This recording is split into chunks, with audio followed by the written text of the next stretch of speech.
Insights.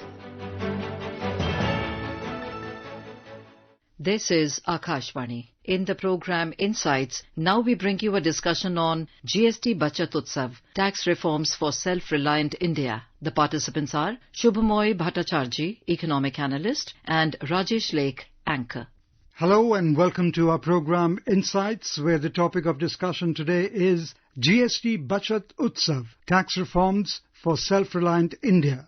Today we celebrate and analyze the transformative journey of 11 years of the Make in India initiative and how GST reforms have been instrumental in building an Atmanirbhar Bharat. To discuss this, it is our pleasure to have with us Shubhomoy Bhattacharjee, economic analyst. A warm welcome, Shubhomoy. Pleased to be here, Rajesh. Shubhomoy, can you take us back to 2017 when GST was implemented? What were the primary objectives behind this massive tax reform?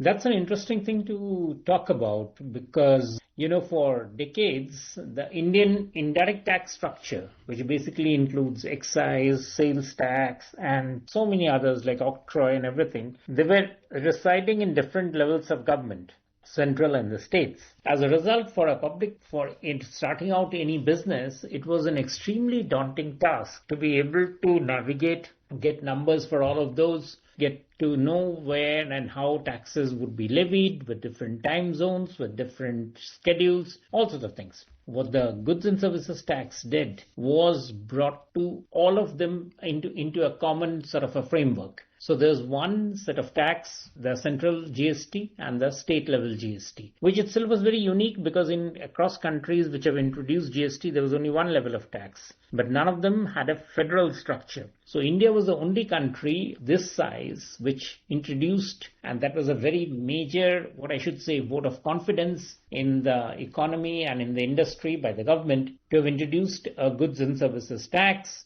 developed at two levels, at the central level and at the state level. And for movement of goods across the state borders, we had what is called the integrated GST. So all of these together formed what is called the GST structure. That, as I said, was done by amending the constitution. It was remarkable because after so many decades, you just had one integrated goods and services tax. It surprised people. What it did was it created a pan-Indian market. A pan-Indian market is a very remarkable thing. That means goods could move across anywhere in India, paying the same rate of tax, with the same registrations, with the same set of uniform processing. That really helped create what is called the new wave of reforms in the economy. So, Shubhomoy, how did the vision of one nation, one tax align with the broader Make in India goals that were already in motion since 2014? The idea was that if we wanted to have industry, services of any type come into producing goods and services, then it was necessary that all of them get a level of taxation which is uniform. Because if the taxes were going to be of different types, then it was going to be extremely difficult, structure to be able to have companies going in for taxes at different rates at different states and then trying to equilibrate that across their goods. There's no way that you could have any goods being taxed at the same rate across two states if this sort of a tax structure didn't come in through. So that actually gave economy, what it did was that it helped manufacturers to develop what is called the economies of scale, that now they could build for production goods which could be supplied across India. So what you're saying is that it eliminated the cascading effect of taxes, correct? Yes. Okay. How has GST specifically supported the Make in India initiative's core objective over these 11 years? First thing, as I said, was that the numerous types of taxes, and remember we had about 30 odd types of taxes. That's a huge number of taxes to be there on the statute books, and these taxes were being administered by some by the center, some by the states, some by the center on behalf of the states. So it was fairly maddening. This was something that was being reported on several times. Industries had problems, court cases piled up. What it has now done is that it has smoothened out those problems. So tax paying has become much more smoother for companies. Okay. What it has also done is particularly helped the medium and small enterprises because they didn't have the capacity to create a tax paying network or an architecture that was necessitated by the earlier structure. So here, after they understood how the tax structure would work, you found larger and larger number of small and medium enterprises signing up to be part of the GST architecture. And that was remarkable, which is why the GST collections went up substantially. After from an initial average of 1 lakh crore, it went up to an average of 1.5 lakh crore and then went up to an average of over 2 lakh crore. That's substantial. That was a growth rate that was not expected and has fairly surpassed expectations. The Prime Minister also mentioned about the chip to ship campaign, the Uttar Pradesh International Trade Show. Let's listen to what he said. सरकार make in India पर manufacturing पर कितना बल दे रही है।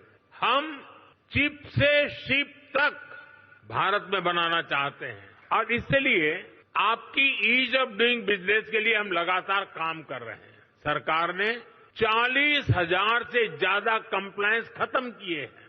Shubhomoy, how has GST impacted key industries like the automobiles, textiles, electronics and pharmaceuticals? That's the point, that what has happened is that whichever place a customer walks into the showroom of any company, you talked about automobiles, you talked about white goods, the tax rates are so similar that it makes no sense for a company, for a customer to try to, do shopping across state borders. Across state borders, people used to shop, carry it across the state border, and that was so inefficient. What it has now done is that if you walk into any major market of any town, what is of significance is whether you like the product or you don't like the product. The tax rates do not change, and therefore customers don't have to play this guessing game of knowing from which place to buy, which actually encourages people to buy in a rational way. And we have definitely seen the effect of that in terms of the volumes in the automobile sector. For the pharmaceutical sector, this has been even significant because for the pharmaceutical product, they have to depend on imported, what is called active pharmaceutical ingredients, and then based on that to produce the final product. For them, it was very important that they should be able to produce where the economies of scale give them the advantage. Instead of having to look for a tax arbitrage, there were various states where these arbitrages were playing out, and if those did no good, it simply created pockets of small enterprises without giving any major benefit. So companies were now able to centralize their production into one or close-knit groups. Let's listen to what the Prime Minister said on achieving the goal of self-reliance through MSMEs in India. विकसित भारत के लक्ष्य तक पहुंचने के लिए हमें आत्मनिर्भरता के रास्ते पर चलना ही होगा और भारत को आत्मनिर्भर बनाने का बहुत बड़ा दायित्व हमारे एमएसएमईज यानी हमारे लघु, मध्यम और कुटीर उद्योगों पर भी है, जो देश के लोगों की जरूरत का है, जो हम देश में ही बना सकते हैं, वो हमें देश में ही बनाना चाहिए. Shubhomoy, you just heard the Prime Minister commenting on achieving the goal of self-reliance. How do GST reforms directly contribute to India's vision of becoming self-reliant? Yeah, and that is basically about the current changes in the GST that has been brought about with effect from September this year. And the major part is that the number of rates have been reduced to just 2 effectively. So there's 5% and there's 18%. There's only a thin sliver of 40%, but it's essentially 5 or 18. First of all, people, again, when producing something, don't have to do the arbitrage of checking out which particular rate will work for them. 5% is 5%. That's it. There's no way that you would want to play around with that. The second thing is, so that means that all goods essentially are at 5%, services essentially at 18%, which makes it very clear that which way the production structure will stack up. It makes it extremely comfortable to write invoices, to create stability. In the earlier decades, when finance ministers would announce budget, there would be series of rates for different products. That era is over. Can I safely say, Shubhomoy, that the GST has improved India's export competitiveness through input tax credit and refund mechanisms? substantially. In fact, what you would notice is, and not this GST, remember GST now is integrated along with income tax. The income tax department now gets data on both GST and income tax. So for the entire tax department, it's a much simplified structure. Prime Minister also laid a lot of emphasis on Atmanirbhar Bharat. Let's listen to what he said. दूसरों पर निर्भर होने से ज्यादा व्यवस्था कोई और हो ही नहीं सकती। बदलती हुई दुनिया में जो देश जितना ज्यादा दूसरों पर निर्भर रहेगा, उसकी ग्रोथ उतनी ही कॉम्प्रोमाइज रहने वाली है। और इसलिए भारत जैसे देश को किसी पर निर्भर रहना अब मंजूर नहीं है। इसलिए भारत को आत्मनिर्भर बनाना ही होगा। So, Shubhomoy, Prime Minister is talking about reducing the compliance cost. How have they impacted businesses, their operations and profitability? Let's break down the concept of GST Bachat. What specific savings have manufacturers and consumers experienced? All of these savings which the Prime Minister is talking about essentially means that when people are buying something, they are getting a tax benefit.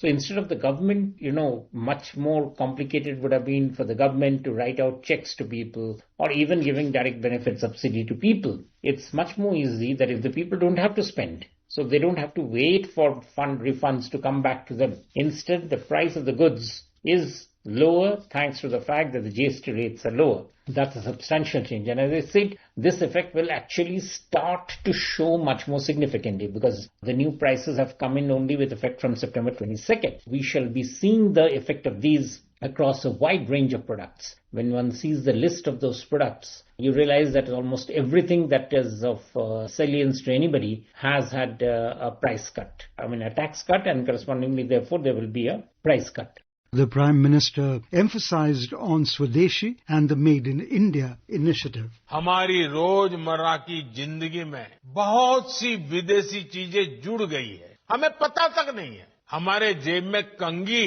विदेशी है कि देसी, हमें पता ही नहीं है। हमें इनसे भी मुक्ति पानी होगी। हम वो सामान खरीदें जो मेड इन इंडिया हो, जिसमें हमारे देश के नौजवानों की मेहनत लगी हो, हमारे देश के बेटे बेटियों का पसीना हो। हमें हर घर को स्वदेशी का प्रतीक बनाना है, हर दुकान को स्वदेशी से सजाना है। Looking at the 11-year journey of Make in India alongside the 7+ years of GST, what are the most significant achievements?